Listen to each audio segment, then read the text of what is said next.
Hello and welcome to another episode of Comics with Stevey D. And this is episode 42. It's a hodgepodge, a little everything. Okay, the first thing I want to talk about is the parental ratings on comic books. And I want to show you two Punisher books.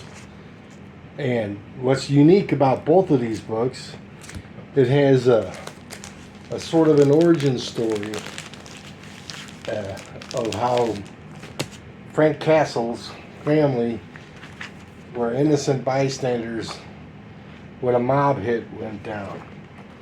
And visually you can see the difference. So the Castle family is out having a nice picnic in the park. They're on the way to Washington, D.C., and they stopped over in New York City. And they're happy, and the kids run off, and the wife says, I'm going to go check on the kids. And when she did, they were innocent bystanders, and they all the mob didn't want any witnesses, so they killed them all. And Frank Castle, he came running to try to save them, and he got shot in the head.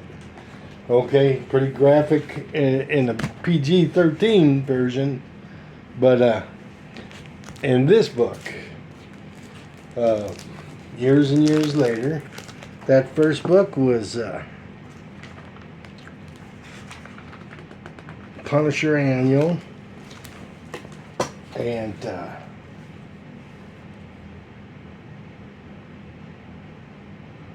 number 4 from 1991. And this is Punisher number 1 from 2022. So I'm going to tell the same story and in a comic book that has a parental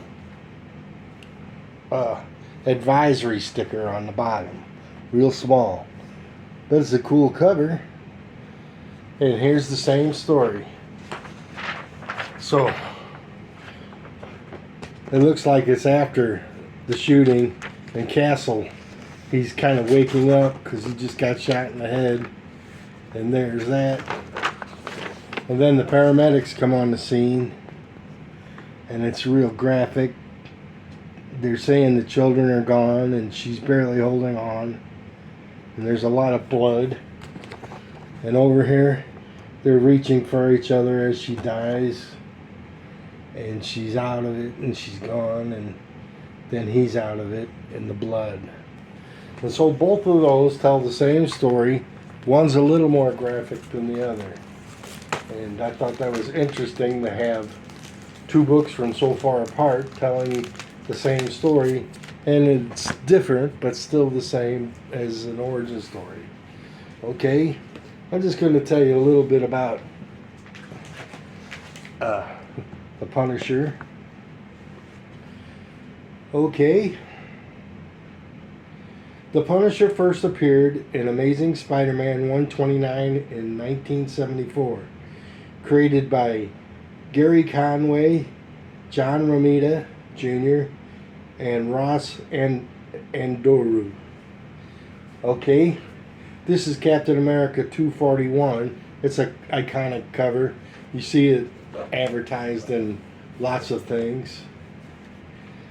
Okay, who is Frank Castle? He's an Italian-American farmer marine where he was decorated for bravery, a Bronze Star, a Silver Star, and 4 Purple Hearts.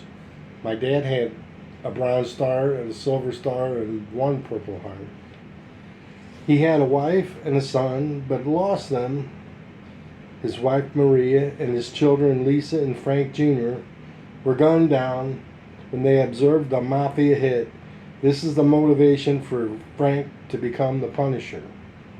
He devotes his life to fighting and destroying organized crime.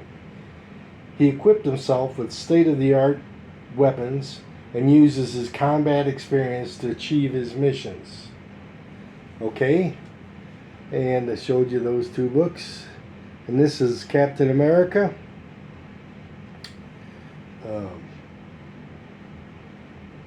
both of the versions of the story are very sad, and these events streaming from being in the wrong place at the wrong time is the genesis of the Punisher.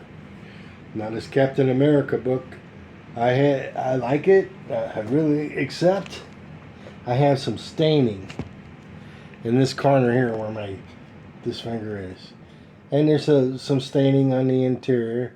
But I got a lot of dirt off with a makeup pad remover, so it's not a terrible book for being a classic. All right, here's another one. I'm just showing you a few covers of the Punisher. Punisher 2099, number 1 from 1993. Tom Morgan artwork.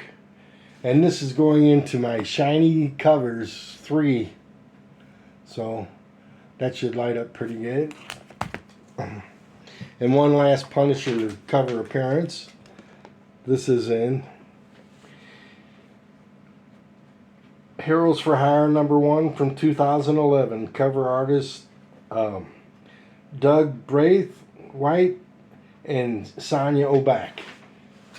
Alright, changing gears now. I like this Defenders. The Defenders Avengers in the 73, 74 when they were fighting each other. That's when I was a 7th, 8th grader, and we would argue about it. They were all fighting for an artifact that looked like a torch, and there's a bunch of them, and real superhero against superhero kind of book. But I can't remember how it ends. That was in 1975. I need to probably get on the YouTube and see that storyline again. That's easier than watching them sometimes or reading them. Since I don't have them anymore, I got rid of my Avengers. Okay, the Defenders number 1 from 2012. A Terry and Rachel Dodson cover artist. And what I like about this one, it's going in next year's Fang Gang. Look at the choppers on that villain. He's got the bottom. He's got the uppercuts. All right, moving right along. I got a cool book. Nova number 1 from 1994. Chris Marion cover. Yep, and you guessed it. It's going in the Shiny Covers 3 episode also. Look at the foil on that. His chest, his arms, his bracelets, the border. That should do real good under all those lights. And I did manage to get a pumpkin strobe light, so they'll be under strobes the next time I go for it. Here's the villain of the week. And it's a great cover, but I want to show you something. Let me tell you about it first. True Believers, number 1 from 2020. Enter Galactus. John Bryan, cover artist. Here's another example of the creators take an interior panel and make it the cover. So, just let me show you the interior panel first. Galactus is associated with death. And so you see the split face, and one side is Galactus and the other is the hooded death. And you got the floating heads and the trade dressing. Book's in really good shape. It's only a couple of years old. And so, look, Galactus is dying. But the page I want to show you, here's some beautiful explosions I was talking about. But when they do them right like this, they look great. I'm just trying to get to the page, but there's so many good things to talk about. Here it is. And there's the cover right there. Except, if you notice, the floating heads, the trade dressing. And so that just shows you how stretched for time these artists and creators are to get out those. I looked it up. It's over 50 books a month now compared to 20 years ago. And my last 3 books, 2 of them are by the same cover artist, Mark Bright.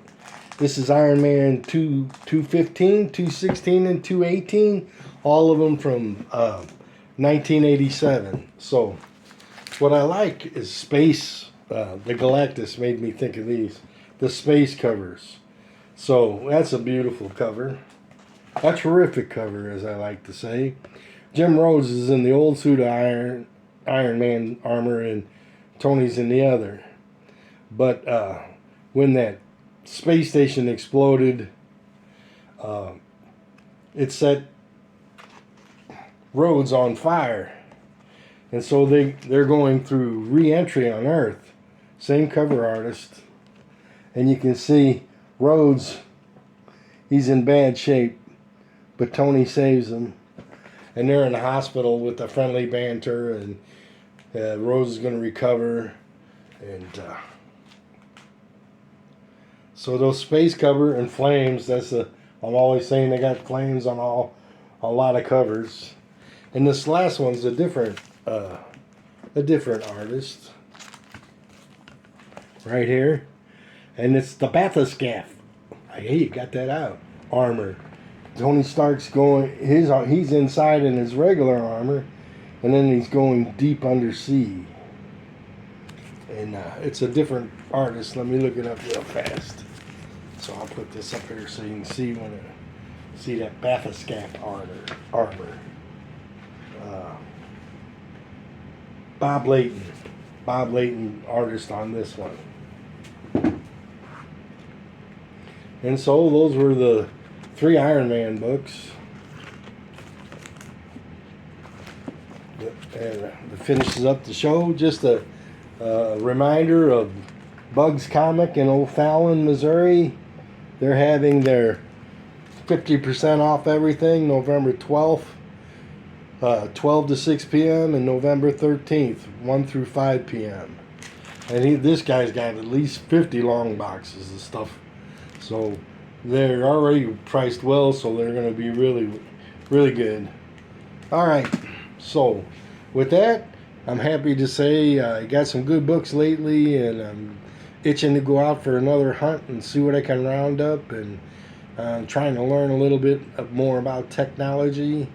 And I'm ready to come into the new year after I turn 64, which is in November, not a few weeks from now. And I'm going to see how many shows I can get in between now and then. A few, because we're traveling for Thanksgiving, but I'll try to get a few in and try to keep the entertainment rolling right along. So I hope you're enjoying these. So please like and subscribe and leave me a comment. I opened up my comics under advice. So my comics section. All right, and all comics are welcome. Just keep it family friendly, and constructive criticism's always okay. All right, take care, everybody.